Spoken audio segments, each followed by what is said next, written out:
Well, hello, our audience members watching from home, and hello, Carlos, how are you doing? Hello, Julio. Doing great, better now. That after such an accomplished performance, such a lovely performance, that was wonderful. Yes, absolutely. So my name is Julia del Palacio, and I am the Director of Strategic Partnerships at Kupferberg Center for the Arts. And together with my colleague Carlos Cuestas here, we curate the Live at the Gantries online series. And it's really a pleasure to have the Brooklyn Raga Massive as part of our lineup for the Live at the Gantries online. They did an amazing job, and we're going to have them at the studio, in this virtual studio in just a second, while we wait for our audience from YouTube to come into the chat as well. So I think we're all ready. So are you ready, Carlos? Yep, let's bring them in. All right, let's bring them in. Hello, guys. That was incredible. Thank you so much. Such an honor. Thank you for having us. Yeah, absolutely. So we have members of the Brooklyn Raga Massive here. We have Neil, Arun, Aaron, and Mir. Welcome to our StreamYard studio. It's really a pleasure to have you. Thank you very much. Thanks for having us. Thanks for having us. Yes, absolutely. And while we wait for our audience to, start thinking of questions to ask and things they want to say, why don't you tell us a little bit about how the Brooklyn Raga Massive got started? Aaron. Oh, for me? I feel like Neil and Arun can answer better, but for me, I mean, I just had heard about this jam session, and I'd been studying North Indian classical vocals for a while, and was trying to integrate that onto the trumpet. And I went out to this jam session, and I remember, Arun, I asked you that night, it was an amazing experience, and I just asked you, like, oh, what should I do? And you just said, keep coming out. So I took your advice very seriously, and I kept coming out all the time, and got to know a new group of friends. I had actually known Neil from a musical contact that we had both performed with Akim Funk Buddha many years ago. But it was great to connect with everybody and just find a musical family. Yeah. I think it was probably about 8 years ago now. And just a lot of musicians, I think the community of Indian classical musicians that are many of us born here, but, Indian classical music and other styles of music, just like a wide variety would come, and we'd have a jam session. Basically, we had a weekly concert series and jam session where we'd have an opening set for an hour, and then it would be followed by like a 3-hour jam session. And we started in Brooklyn, and we've always kind of been in Brooklyn, but in Prospect Heights, a place called Branded Saloon. And every Monday, people would come out, and we'd have a lot of different folks coming out to the jam session, and it kind of made this community of people coming together and kind of on the stage figuring out how to work together and improvising. It was really a beautiful thing. And over the years, it just kind of, I feel like the community just kept growing, right? It was a beautiful thing. Yeah, having amassed our community through the jam session, and so many great musicians like Mir. Mir, we met. He started coming to the jam session the week he moved to New York City. He emailed me. I said, he said, "How do you get involved with Brooklyn Raga Massive?" I said, "You come to the jam session," and then he's the house tabla player ever since. Basically, he came on my birthday, almost exactly 4 years ago. Almost 4 years. Like your birthday is in August, right, or September? Yeah, September 7th. September 7th. Yeah. So I moved into New York like late August, and I was bored. Like I came here for grad school, and then I was like trying to connect with all the musicians, and then BRM happened. So and then I have been like roommates with BRM friends, like hanging out with BRM friends. Yeah. So that's a great story. I have actually been to Brandon Saloon many times. Good times at the Brandon Saloon. Oh, yeah. It's an unsuspected place to have different kinds of music. Like you wouldn't expect it to have like, sort of like world music type thing. I mean, world in the sense of like, from different parts, and they present that. So that's great. It's great. Yeah, a bunch of us used to live in that neighborhood basically, and we used to go there and had other concerts there. Arun had many other concerts there, and we just asked them, "Hey, can we do a weekly?" And then, it was like blocks from our house. It was a perfect houses. Perfect. And Neil, in a funny way, like, we were, or maybe it's sad, but we were supposed to go back to Branded actually in April of this year. Right. We were going to start our weekly 8 years later, come back to Branded, and but because of the COVID, that all got shut down. And Yeah. We in our 8 years of existence, we've probably been at like 20 different venues, having our weekly. We have residencies at different places, including Pioneer Works, and most recently at the Jalopy Theater. We were there for almost 2 years, Thursday nights at Jalopy Theater. And of course, 5 years ago, we went on to form a 501c3 nonprofit, and I've been raising a lot of money through grants and stuff to continue to put on concerts. And we've been fortunate to have received some major grants in this time period, and that's helped us to, we've had twice a week workshops where we've invited artists from our community and other artists that we invite, and we pay them to give a workshop we offer to the community for free. So and to put on concerts like this, and we appreciate the support of Kupferberg and all, and so we feel really in a good position right now to support our community and try to keep the music going and find ways to keep the music going like we did tonight. Yeah, so folks, if you like the music and feel like donating, we're going to be sharing, the website and social media handles and all of that a little later. So keep an eye out for that. So I know, Carlos, you had a question you wanted to ask. I do. And, in a way, I don't want for it to get lost. The mission of Brooklyn Raga Massive, that is so important in terms of what it is that folks, from outside of the United States bring and give, within the United States, bring so much meaning to the existence of communities. Especially, we're lucky to live in New York City, but all over the country. So kudos to that. That's really fantastic. But thinking about more the musical aspects of it, I mean, this question almost answered itself, but it would be nice to hear from you guys of what do you think makes Brooklyn Raga Massive. I guess the word unique is part of the question, but especially when you compare to more sort of traditional Indian classical music styles, which I know you also do. But as a collective, what it is that is Brooklyn Raga Massive sort of bringing musically into the realm of Indian classical music and its rich history in New York City?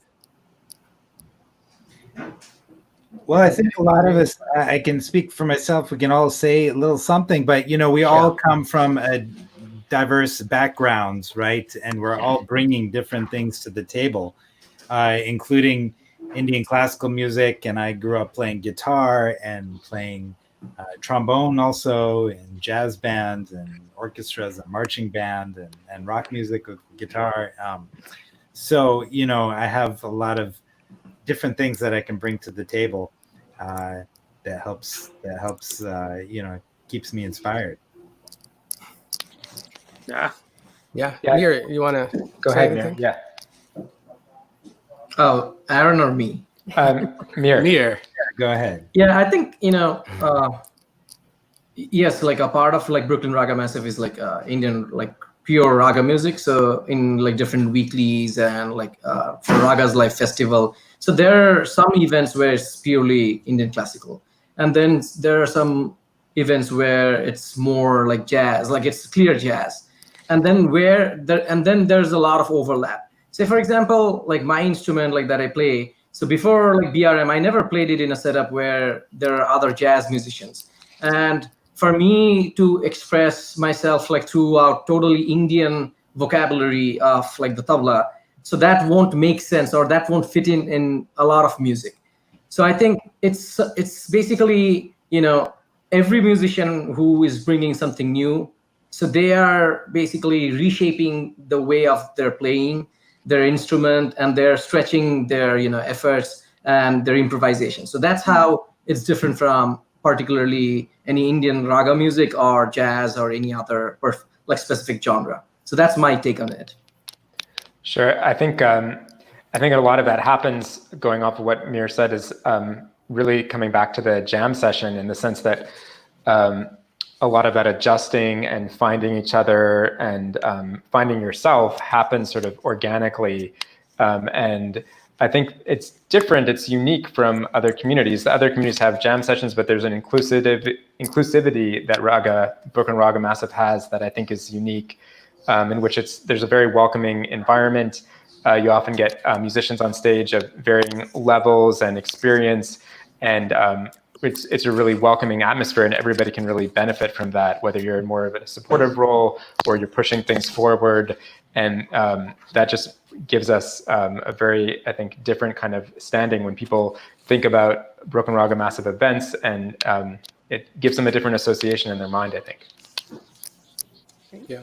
Yeah, and I would say I agree so much that I think the artists, the musicians, the community of people that are curious, that are open, and willing to find ways to collaborate always. But then also diversity in the styles of music. There's just a lot of different people bringing something to the table that inspires. And everybody wants to be inspired, so it just becomes this this trading of knowledge and sharing of knowledge and experience that has been really enriching, I think, for everybody. And not that doesn't exist in other styles or within other styles, but I grew up a Carnatic musician, and I only played Carnatic music on my instrument for the first 25 years or 20 years of playing. And really, after moving to New York, I lived in Jersey, not too far, but after moving to Brooklyn, just meeting so many musicians from other genres and from other places that were making me hear things different, it was eye-opening. So, I mean, it's a product of New York also, and what you want. New York is a place where you can meet so many beautiful people that are willing to share, that will inspire you and make you open up.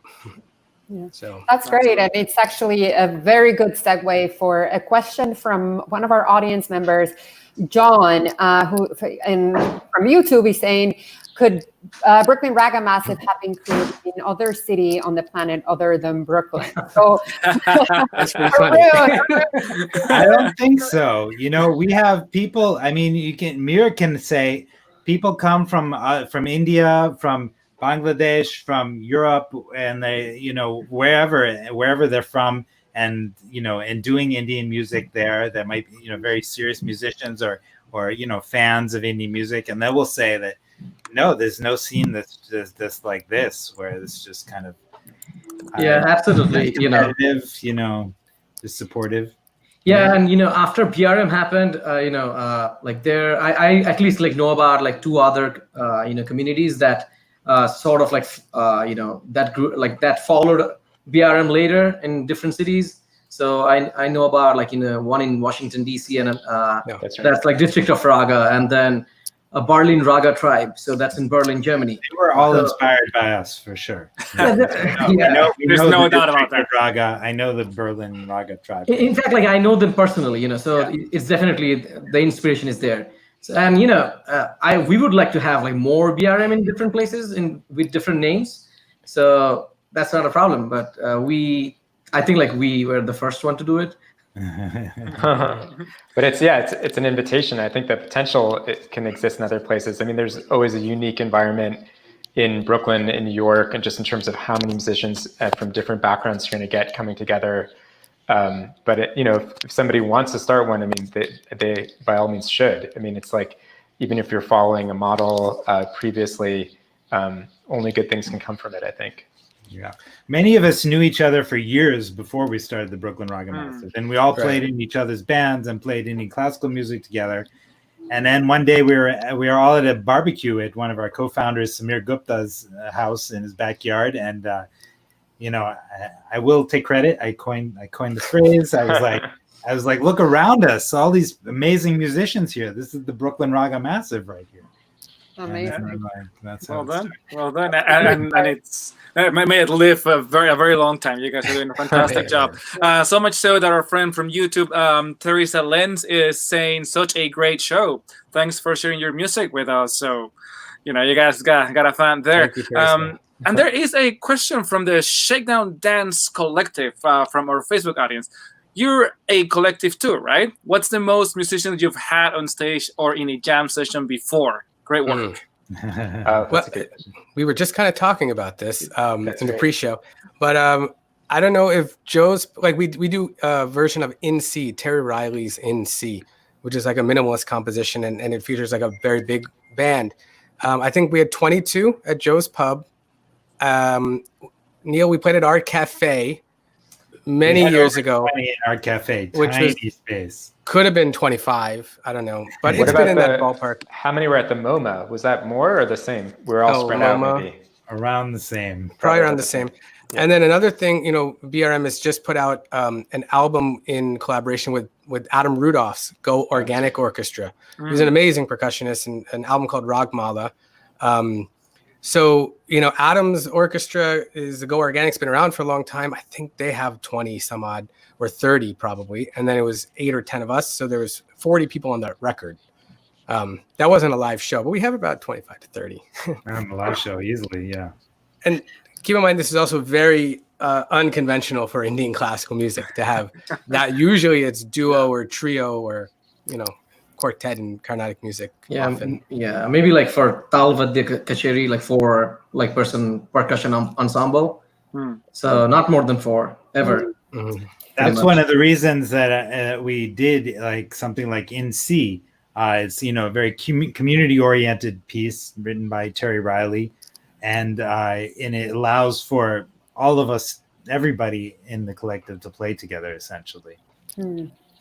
Well, that's really interesting that, how this is why it's massive, right? Because you have so many people and playing at the same time, and it's really a community effort. So that's great.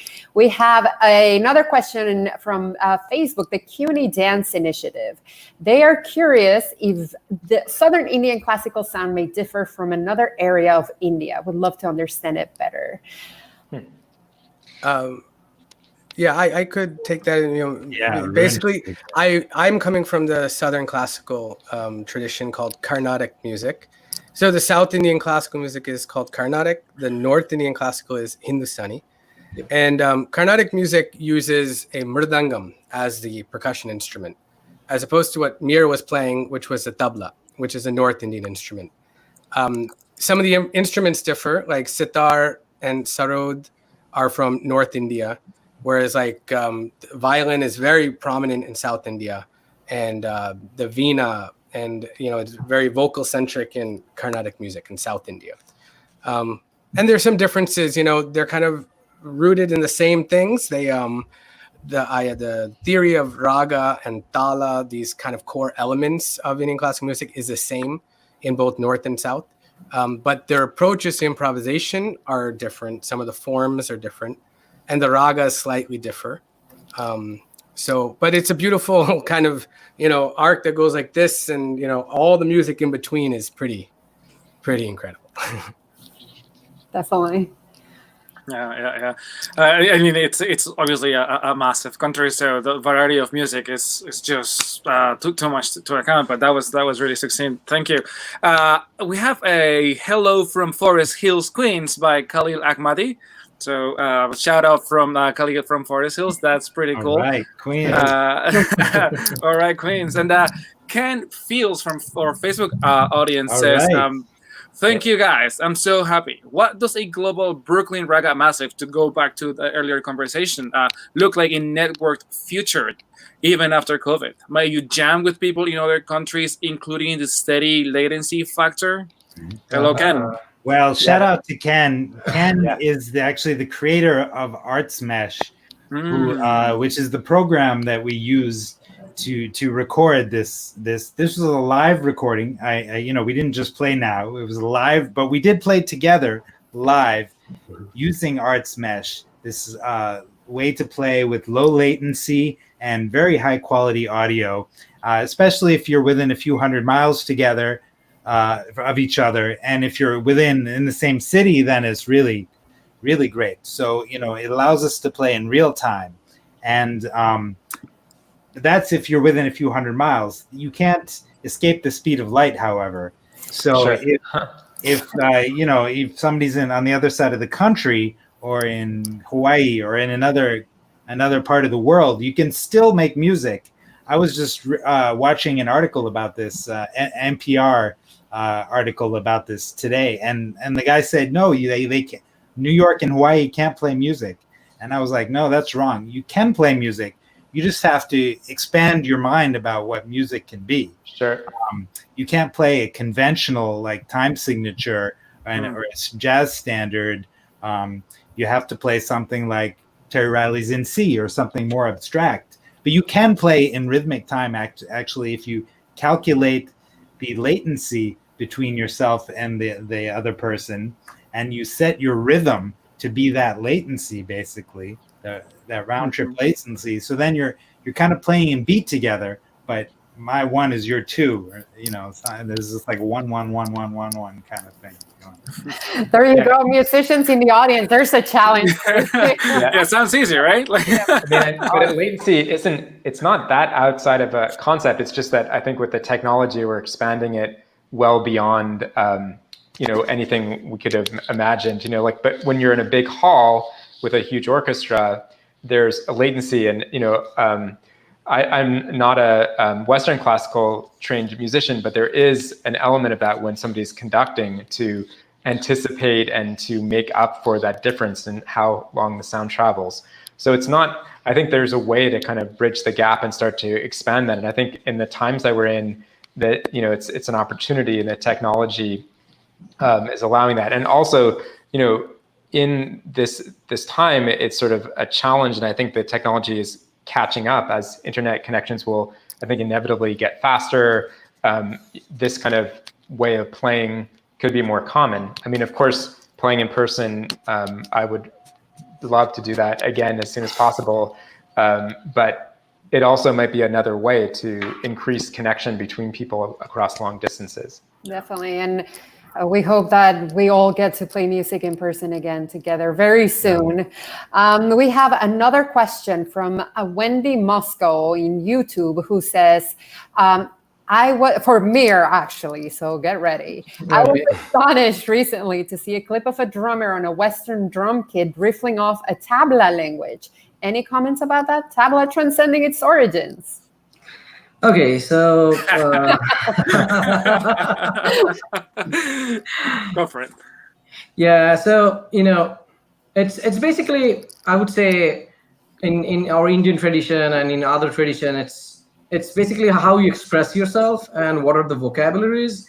So just like when we play tabla, we have like particular syllables. We have, say, dedicated strokes. So when I hit like with the ring finger on the rim of the surface, then there's one like particular stroke, and we call it like ta. So just like that, we have some like alphabets, and with those alphabets we create some words, and then words make sentences. The same thing happens in other tradition as well. So it's just how you are being trained and how you can translate the other music in your own vocabulary. So that's how I think it. Yeah. Great. All right. Very generous of you. Yeah, definitely. A lot of the approach for different music is different, and where like you're using a drum set, like how you are applying your like drumming skill if you're a drum set player. So for a drum set player, usually you are accompanying songs, sometimes maybe playing in a jazz setup. But for tabla, the application is different. So depending on the application, the vocabulary is also different, and the type of sound your drum can create. So that also brings a different aspect. The visual brings a different aspect. So it's adopted differently in different cultures. And if you are so for me, since I grew up like learning tabla since I was 6, so for me, I always translate any other drumming technique into like my tabla vocabulary.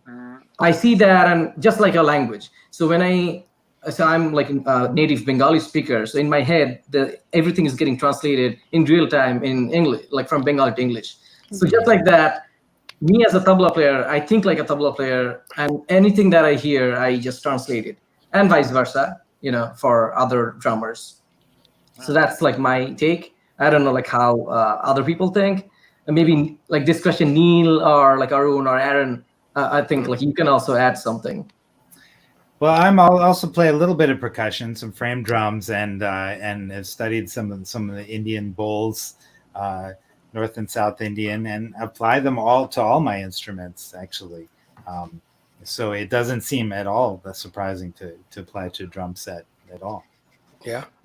And it can really work. And there's certain things I think that may work on drum set that sound very different on tabla. It doesn't capture everything. You don't have cymbals. You don't have, and vice versa. There's nuances on the tabla that you can get with the bayan, the left side, the bass side, with kind of the bass kind of moving. It kind of feels like water. That kind of sound you can get from a tabla, the nuance of the pitch, all those things.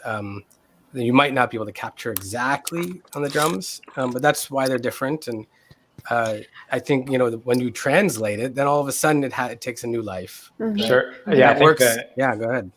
Sometimes the process of translating can create something new that like you're not quite able to have this. Like if you're trying to play like a tabla on a drum kit, you can't quite accomplish it. But in doing that, you create something unique on the drum kit. So because even if it doesn't go all the way through and you're not able to, you find a new sound as a result, and vice versa. And Aaron would know a lot about that because he's also playing a trumpet and he's playing ragas on a trumpet. Yeah. So, right, maybe you can. Yeah, sure. Some so of that. That's definitely an ongoing process, but I feel like I've gotten a little ways down the road. It's I have a custom instrument that I had made by a trumpet maker in New York called the Dragon Mouth trumpet. The trumpet maker is Josh Landris. So if you check out Josh Landris's brass store, they just reopened. And I have a slide as well as valves, which allows me to do a lot of the bending that's present in Indian classical music. And I started out as learning Indian classical vocals and trying to translate that onto trumpet. And I guess that's sort of what I was talking about in terms of that translation. In sort of failing to do that, I thought about how I could change the trumpet in order to really make me be able to do it a little more successfully. But it still ends up having a unique sound because I'm not playing Indian classical instrument. It's always going to sound a little bit different and sort of exist between the two worlds. Mm-hmm. Oh, that's really fascinating. And, it tells us that music is, and especially traditional music, is not a static thing. It's something that's always, in dialogue with other traditions and other musics. And and to me, that's a wonderful thing about being in a city like New York, for example, where there are people that bring with them so much from their own backgrounds.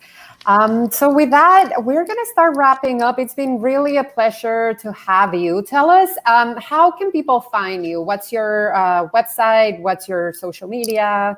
How can people listen more? Great.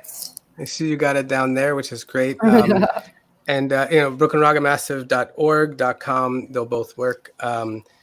And of course, we're on Facebook and Instagram, so you can check that out. My name is Arun Ramamurthy, and that's my website, arunramamurthy.com.